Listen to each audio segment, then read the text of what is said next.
Hello বন্ধুরা, কেমন আছেন? আশা করি ভালো আছেন। আপনাদের আশীর্বাদে আমি খুব ভালো আছি। এই যে দেখেন, বাজার থেকে বাড়ি আসলাম। বাজার থেকে কি নিয়ে আসি আপনাদেরকে দেখাবো। আপনারা কিন্তু অবশ্যই দেখবেন কি নিয়ে আসছি বাজার থেকে। এই যে দেখেন, বাজার থেকে মাছ নিয়ে আসছি। এই যে দেখেন, আজকে নিয়ে আসছি কমপ্লেট মাছ। দেখছেন? এই যে দেখেন, কমপ্লেট মাছ নিয়ে আসছি।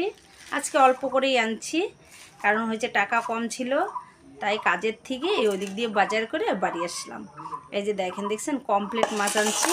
আর হলো এই যে কাঁচা কলা নিয়ে আসছি। কাঁচা কলা খাইতে কিন্তু আমার সেই ভালো লাগে। এই দেখেন, কাঁচা কলা নিয়ে আসছি, মাছ দিয়ে রান্না করব কাঁচা কলা।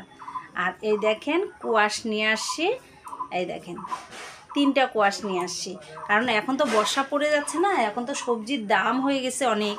ওই জন্য এখন অল্প অল্প করে আনতে হবে। আর তার মধ্যে বর্ষার সবজি থাকেও না, নষ্ট হয়ে যায়। আর এই যে দেখেন, বেগুন নিয়ে আসছি।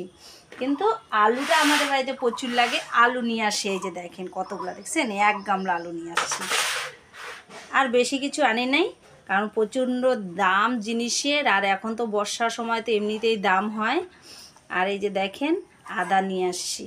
এই যে, কারণ বাজার থেকে আদা আনলে একটু বেশি পাওয়া যায়। আমাদের এখানে দোকান আছে, কিন্তু এখানে তো বেশি দাম।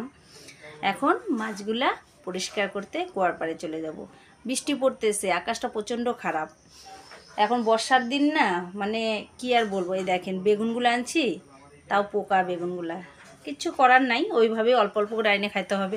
বেশি করে আইনে রাখলেও পচে যায়, কেন জল দেওয়া সবজি, তার মধ্যে বৃষ্টিতে ভিজে। দেখছেন, আমি যেদিন বাজার নিয়ে আসি সেদিন রান্না করতে পারি না, কারণ হচ্ছে সব কিছু এগুলা ধুবো, রেডি করে রাখবো, ভাজবো। ভাজতেও তো সময় লাগে।